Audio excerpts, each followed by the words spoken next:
residents, and yeah.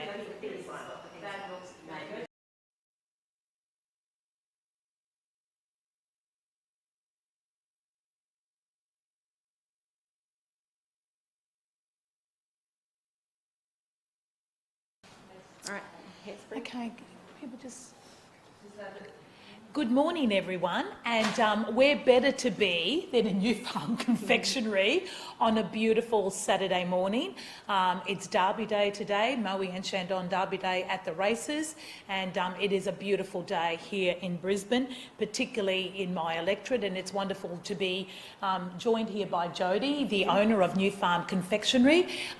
If there's any chocolate that is more desirable than New Farm Confectionery, I'd like to hear about it, because it really is a wonderful business here in the heart of my electorate. And Jody has grown her business tremendously and mentors the female staff that she has here in this beautiful premises, where she makes all of this fantastic delicacies that I know that I've enjoyed on probably too many occasions, Jody. But I want to take this opportunity today to talk about the importance of female role models and women in government, and to encourage every young woman watching to take all opportunities available to them.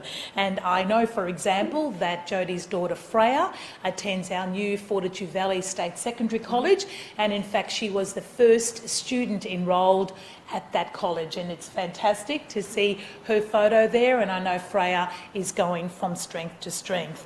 But as you may have noticed in the Q Weekend magazine here in Queensland, we now in Queensland have 4 women representing the highest executive, legislative and judicial positions in the state, and no other state in Australia has achieved this outcome, which is truly a landmark outcome and a step for women and girls in the right direction.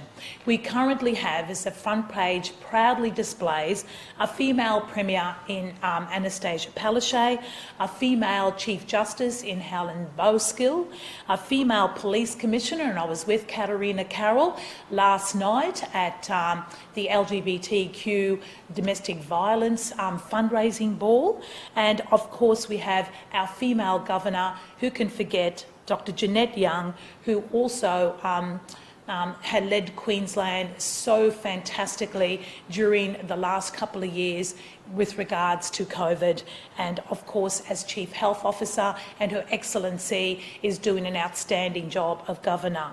I'm proud to say, as a Senior Minister of the Palaszczuk government, this is truly wonderful to see. There is a saying where we say you can't be what you can't see, and I'm sure that young girls like Freya, Jody's daughter, when they see these women in these positions, it certainly inspires them to follow a path where they know they can be and do whatever they wish to do.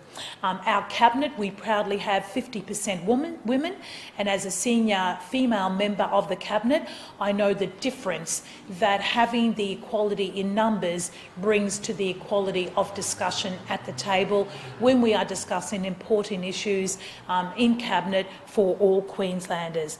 We have exceeded our target of 50% women represented on boards, which is an outstanding milestone that we have surpassed. We came into government saying that we would do this, and every time we are appointing people in Cabinet to boards, on Queensland government boards, we are always asked the question, and we ensure that at least 50% representation, obviously where we possibly can, are women, and it is making a big difference around the board tables here in Queensland. And of course I want to congratulate the Department of Premier and Cabinet Head, Rachel Hunter. She is our head of our public service and the first woman to also hold that position. And Rachel is a very experienced public servant who brings immense expertise and talent to that position, and congratulations to you, Rachel. And why does this matter? And as I said, it matters because I think it is wonderful to see that we have in the highest positions in this state, a first in Australia and I dare to say even maybe the world, that we have some outstanding women heading up the various positions in Queensland. And I want young women across all Queensland to aspire to these positions and obviously set their goals similar to what these wonderful women have achieved. And it does matter, as the Premier has said, and these voices that we now listen to brings about a better decision-making outcome, and I believe there's no doubt in that at all. There are some wonderful things that we are doing to assist women as well. We are looking at respectful relationships and consent in schools. We have joined with Share the Dignity to bring free talks and period products into schools, and we're looking at expanding that. And that has been a great step forward for our schools. And just last week, I met with 60 Year 10 students from around the country, from the Torres Strait right down to the border, who attended our STEM Girls Power Camp. And we've been doing that now since we got elected in 2016, invested nearly $800,000, and this is bringing young girls into careers in STEM, which were mainly male-dominated. Can I say, as Industrial Relations Minister, having the domestic violence paid leave here in Queensland, one of the first states to do so, and to see that now being rolled out across the country is also something that I particularly welcome as well. And of course, we need to support women in their employment, and it is great to see that an Albanese Labor government, now newly elected, will be implementing a $5.4 billion childcare costs game changer that I know will make it a lot easier to balance work and childcare for women and families and parents and men to be able to participate fully in the workforce. This will be a game changer for workers, and I'm looking forward in particular to work with the government to implement these great changes. And of course, we need to maintain wages. Cost of living is going up all of the time. Businesses like this, they rely on your ability for your disposable income to be spent on some of this wonderful chocolate and delicacies that are in this shop. And to do that, we need to maintain minimum wages with cost of living. And I know that we will be advocating for minimum wage increases that meet cost of living pressures, and also, of course, for those low-paid workers, particularly female-dominated workplaces like aged care, cleaning, and of course other industries where they dominate. We want to make sure that their wages keep up, that we have equal pay for work of equal value, and these are the changes that we need to make at our federal industrial relations systems, and also lift the amount of bargaining that is currently at an all-time low. Look, I think this is a fantastic day to celebrate. I know Jodie joins me in this, but I'd love to ask Jodie the things that she does to ensure that the females on her staff are aspiring to greater roles. Jodie? Thank you. Well, it's interesting to see that for my daughter, when she looks at me and my staff, and she looks at the people who are in government at the moment, that for her that this is just such a normal thing now. It's not something where for us we had to break through this barrier to have these roles. For her, it's now just such a normal thing. She sees that my managerial staff for all of my positions, my finance manager, my sales manager, my operations manager, are all strong, wonderful females who are running my business and help supporting me. So to be able to, for her, mostly it's all about my daughter, for her to be able to see these important female roles, strong female roles, is wonderful. Thank you, Jodie. Are there any questions for Jodie raised about this topic before we move on to anything else? Excellent. Oh, yes. Yes, for Grace. Wonderful. Thank you, Jodie. I think the cabinet's at 50-50 women. Would you like the caucus to reach 50-50 women by the next election, 2024? Yeah, look, I think we're close. We're very close, and we have obviously a lot more numbers on our side than the other side, where there are only, I think, 6 female and 27 male members on the opposition benches, and on the LNP bench, and we're nearly there. But of course, we took this road more than 20 years ago as a Labor Party to ensure that we had equal representation of women in Parliament. I think we've done an outstanding job, but you have to be dedicated. You have to do the work needed to encourage women to come into politics, and it's such a rewarding career. I absolutely love the position as a senior minister in the Palaszczuk government, but also as a member of our caucus. It's a great team, but we always would like to see more women in the caucus. There's no doubt about that. Some of the women today spoke about their own experiences. Have you encountered any examples of sexism throughout your career? Very much so, yes, and often. And it was interesting, there are times where you walk in and you're the only female in the room, and I don't think they ever think, if they don't know who you are, that you're actually occupying a senior position. They think you're with a male, and you're either in the position where you're supporting that man or something like that. And there was often many times where I walked into a room, people didn't know who I was, and I was just automatically assumed that I was an assistant or something like that. And they became very, very surprised to find that I was actually the person in there that was the more senior of all of them. Yeah, so it's interesting.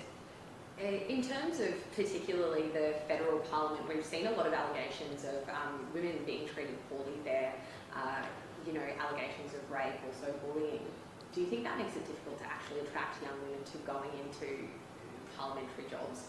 Look, I think that stories like that don't help. And I think we need to do all we can to ensure that we've got the processes in place. And I've reviewed our state IR system to look at sexual harassment in the workplace, to look at all of these issues, and we are implementing the recommendations so that we can do all we can to stamp it out. There is no doubt that we want workplaces to be safe for everyone, welcoming, and to ensure that this is not repeated. And if it does happen, then there is a course of action that women can take where they can be heard, and they obviously can get justice from whatever occurs. If we send that message out, I think it's a very strong message that women should be encouraged into these kind of positions. But yeah, it doesn't help when you have situations like this, and we want to do all we can to support those women. Minister, what's your reaction to the Tallman family? I think it's wonderful. This is what Labor governments do. This family has been away from their home for far too long. And it's wonderful to see Jim Chalmers in the acting position being able to ring the family and to say, you're coming home to Biloela. It actually makes me feel so proud and emotional in relation to it. I just can't imagine what that family has been through. And well done, Albanese Labor government. Your first thing, you did the right thing. You said you would do it. It's happening. And congratulations to the family. I hope they go back and settle where they should have been for the last 4 years. Do you have a date on when they might return? Oh, look, it's not up to me. I'm sorry. I'm not sure, but I know that they've received the news. The rest of it now is a matter of process. Would you like to see them back in Billo by Tarnika's birthday? I think it's the 12th of June. Oh, wouldn't that be wonderful? Look, I hope so. And she will have a celebration bash. I'm sure the whole town. It's amazing the support this family has in that town. They are all wanting them to come back. And I think she'll have the biggest birthday. And I don't think she'll know where to put her presents, to be honest with you, which is wonderful. Minister, just a question on international students. We've got the level of international students returning to what it was pre-pandemic. What does that mean for our economy, in particular the labour shortage we're seeing at the moment? Yeah, look, I think international students is a big part of our economy, and it's great to see them coming back. We obviously suffered quite a bit during COVID, and they are now returning. They're returning because we kept Queenslanders safe. I think Australia is a safe place for them to be, and it will do, I think, a lot not only to strengthen our economy, but they provide a great source of staffing for a lot of our businesses, and we welcome them back. We're welcoming them back into our schools. We're welcoming them back into our universities, and I look forward to those numbers ever increasing. Every time I come across an international student, I can see the smile on their face. They love the experience, they love the education that they're getting, and it's great to see them coming back in droves. And just in terms of housing, it's an additional nearly 100,000 people. We've got a housing crisis in Queensland at the moment.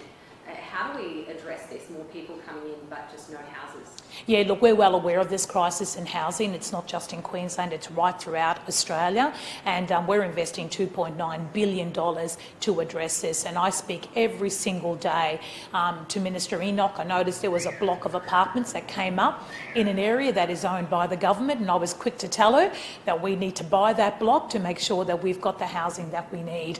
And Minister acted on that straight away, and this is happening all over Queensland. Look, there are pressures. We've got a good, dedicated amount of $2.9 billion to address this. We will now work with the federal government to have a look at other ways that we can meet demand, particularly in regional and remote and Aboriginal and Torres Strait Islander communities.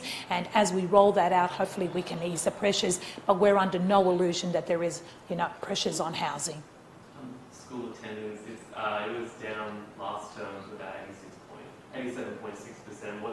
What do you put that down to, and what's being done to improve that? Yes, thank you. Look, it is a good question because we always look at school attendance, but we put that down to what we've been through in the last couple of years. I was actually surprised to see it around the 88%. It's normally around the 90% attendance. Our message has been very clear. If you're sick, obviously do not come to school. There's been a lot of parents that were concerned for children who had immune deficiencies. Remember, we didn't get the vaccination till earlier this year. We delayed the start of school so more students and children could get vaccinated.